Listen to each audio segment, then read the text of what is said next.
I actually hate to turn that beautiful song off.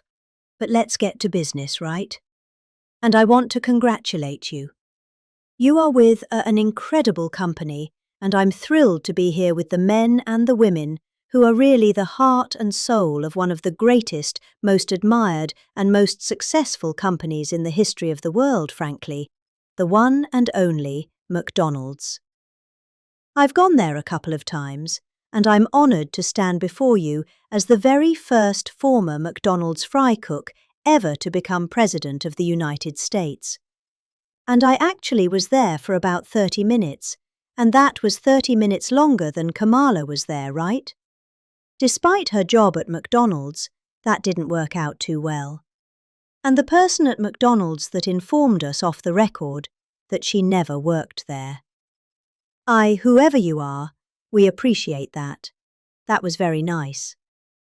But I want to thank, as you know, the famous Sundar and Sergey Brin. These are two guys that own and run a place called Google. They called me the following day after I did that McDonald's Little You skit, because it wasn't a commercial. You got it for nothing. It was a skit. And they told me that and I didn't know them. I said, who are they? They own Google. I said, that's pretty good. That's not bad. And, that it received more hits than anything else in the history of Google. And that records it still stands. So congratulations on allowing us to use it, but you made a very good deal, as usual. But you know, in the old days, McDonald's and many others would call me to do this kind of a thing, come over and say some words and talk, and they'd pay me millions of dollars. Likewise, they do it, they'd call others, only superstars, and they'd pay them millions of dollars to speak. And as president, I'm doing this damn thing for nothing, okay? And you know what? Because it's you, it's an honor to do it, and it's an honor to be here. Really, the job that McDonald's has done is incredible, and that you're doing. But as you may have heard, I'm also one of your all-time most loyal customers. I really am. While I think that's good. I'm pretty sure that's good. While other politicians fly around on campaign planes stocked with expensive catering, Trump Force One prior to ascending to Air Force One, which is quite a nice plane. Also, we served only McDonald's almost every time. On occasion, we couldn't find one, which is pretty hard to believe. We'd go another route, but we really did. You fed us very well, and I even got Bobby Kennedy to eat a Big Mac, and he told me he loved it. He didn't want that publicized. He told me he loved it. I thought it was great. I want to thank McDonald's chairman and CEO Chris Kamczynski, who I just met backstage. I guess gave him a little, piece of my speech signed. I said, do you want to keep this? You can either hang it, you can give it to somebody, or you can throw it away. I don't care. But, I don't stay on the speech too long anyway, you know.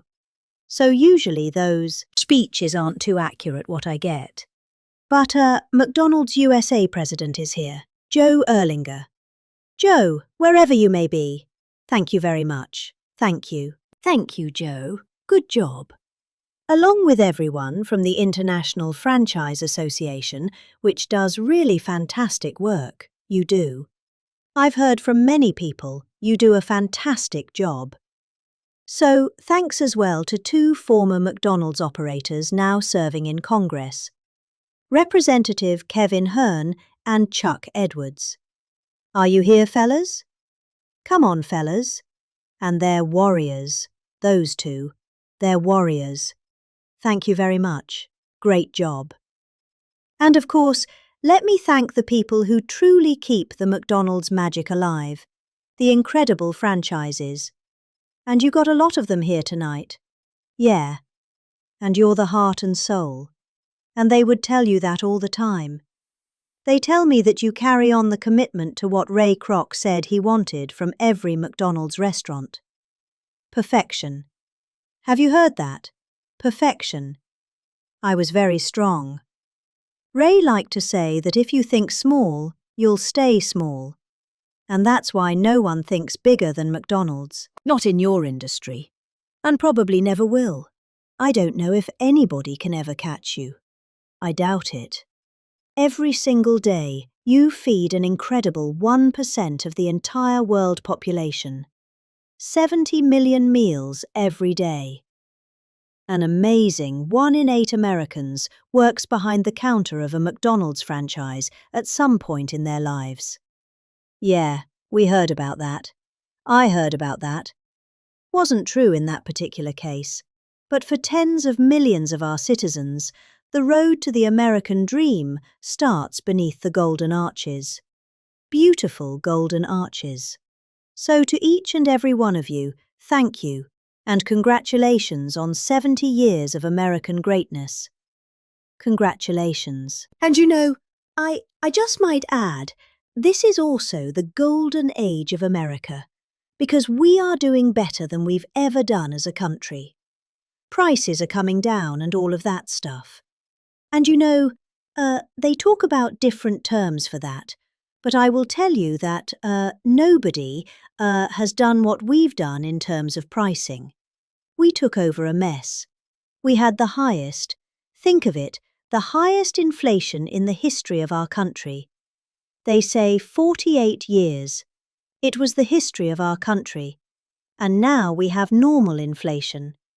We're going to get it a little bit lower, frankly, but we have normal. We've normalized it. We have it down to a low level, but we're going to get it a little bit lower. We want perfection. You know, you always want 1%. I don't know if anybody knows. You don't want 0. 0 can be bad. Then you start going the other route. That's no good either. Then you say, what's worse, deflation or inflation? But we have it almost at the sweet spot. And prices are coming down on different things. One of your groups that you admire, I admire Walmart, came up last week, and they announced that Thanksgiving this year is 25% less. All of the accretements that Thanksgiving is 25% less than it was last year under sleepy Joe Biden. So that's a big statement, and others have followed up by saying just about that. And to your leader, who when we met, I said, "How you doing with prices? Prices are coming down." He said, "We were up 40% because of Biden and inflation, and they're coming down, and they're coming down rapidly. So, I hope that all continues to go. But we're really doing well as a country." Most importantly, however, I will tell, big picture. We have over $17 trillion being invested in our country in 9 months. It's now just about ready to crack 18, and by the end of 1 year, we will have about $20 to $21 trillion invested on our country. That's more by 10 times the highest amount ever invested in any country ever before. And it's largely because of tariffs. And I think November 5th election. But it's the largest amount as an example. So if we have 20 or 21 in 1 year, 21 trillion. Think of what that is. It's car factories, it's AI, it's everything. They're all coming back because of the tariffs. They're all coming back because they don't want to pay 15, 20, 30, 100% tariff. It wasn't that complicated. People are saying, you know, Trump was right. It really wasn't that complicated, but it's been amazing. As an example, if you take me at 20 for 1 year, sleepy Joe Biden, you know what? He was less than 1 for 4 years, and if they got elected, they would have been at -10, because people were moving out of the country in record numbers, and welfare and other charges were increasing at levels that nobody has ever seen before. So you would have had double and maybe 50%, maybe literally more than they've ever seen. Welfare was going up, everything was going up, government jobs were going up, real jobs were going down. So you would have had that catastrophe, and on top of it, instead of 20 trillion coming in, you would have had 10 trillion leaving our country. In other words, you would have had a catastrophe. You probably would have had a bankrupt country. You are so damn lucky that I won that election. I'm telling you, it's true. It's true. It's actually true. I hope the press covers that. This is, you know, some days he got up and he rented and raved and bragged. I don't brag. I just give you the facts. It's true. But those in this room know the people of our country better than anybody. And before the sun rises, you're up serving hot coffee to construction workers, nurses, and police officers on the way to the job. In the evening, you stand ready with the fast dinner and a smile for busy mums and their children as they race from school to soccer practice. It really is. It's Americana. And late at night, your lights are often the only ones still glowing when the long-haul trucker pulls up for a good meal. And a best Coca-Cola in America. Best Coca-Cola. And I'll bet they use real sugar in your Coca-Cola. You know, they didn't in the United States. I said to the head of Coca-Cola, you got to go to sugar. They do in other countries. And you know what? They want the sugar. Isn't that nice? I said, you got to go to sugar.